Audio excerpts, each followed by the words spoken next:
राज्यात जून ते सप्टेंबर मध्ये झालेल्या अतिवृष्टी व पुरामुळे शेती पिकांचं मोठ्या प्रमाणात नुकसान झालंय। त्यामुळे राज्यातील 253 तालुके अतिवृष्टी व पुरामुळे बाधित तालुके म्हणून शासनाने घोषित केले। या तालुक्यांसाठी विशेष मदत पॅकेज सरकारकडून 7 ऑक्टोबरला जाहीर केलं। तर संबंधित तालुके व या पॅकेज अंतर्गत मिळणाऱ्या सवलतींबाबत शासनाने 9 ऑक्टोबरला शासन निर्णय सुद्धा काढलेला आहे। मात्र या शासन निर्णयात अमरावती जिल्ह्यातील 8 तालुके पॅकेजच्या मदतीपासून दूर असल्याचं दिसून आलं।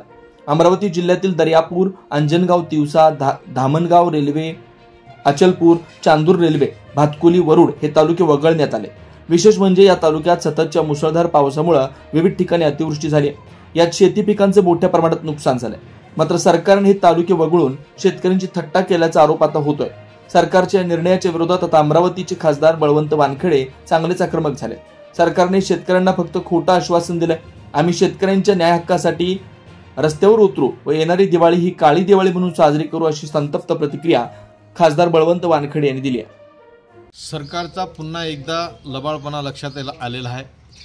घोषणाचा पाऊस सातत्यानं सरकार करत आहे, परंतु जे काही अतिवृष्टीमुळे शेतकरी आज पूर्णतः बर्बाद झाला, तो मरणासन्न झाला, त्याच्या पाठीशी उभं राहण्याचं काम सरकारचं असल्यावरही सरकार फक्त घोषणा करून खोटी आश्वासन देऊन सातत्यानं वेळ काळू धोरणपणा करत आहे।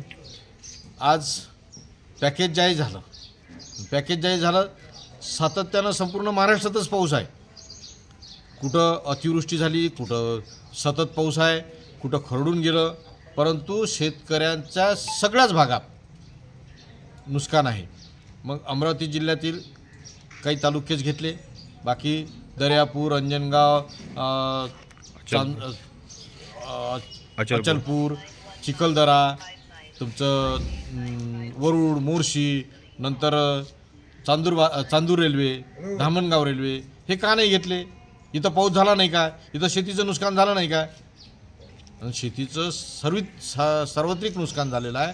मग कपाशी असेल, तूर असेल, सोयाबीन असेल, संत्रा असेल, जे काही फळ पिकंसुद्धा आहेत त्यांचंसुद्धा फार मोठ्या प्रमाणात नुकसान झालं आहे।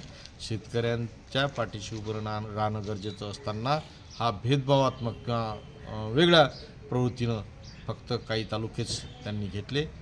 म्हणून मी पुन्हा सरकारला सांगेन की उर्वरित तालुके जिल्ह्यातील जे उर्वरित तालुके आहेत ते आपण शेतकऱ्यांना मदत करावी। आपण विरोधी पक्ष म्हणून शेतकऱ्यांच्यासाठी आता आंदोलन करणार आहोत। आम्ही आंदोलन कालच केलं। आम्ही अचलपूरला काल आंदोलन केलं। आम्ही यापूर्वी यशोमतीताई ठाकूर, बबलू देशमुख, वीरेंद्र जगताप आम्ही हे पूर्ण तालुक्यामध्ये आंदोलन केलं। आता आम्ही काळी दिवाळी साजरी करणार आहोत येत्या 1-2 दिवसात। वेगवान घडामोडी पाहण्यासाठी आमच्या चॅनलला लाईक व सबस्क्राईब करायला विसरू नका।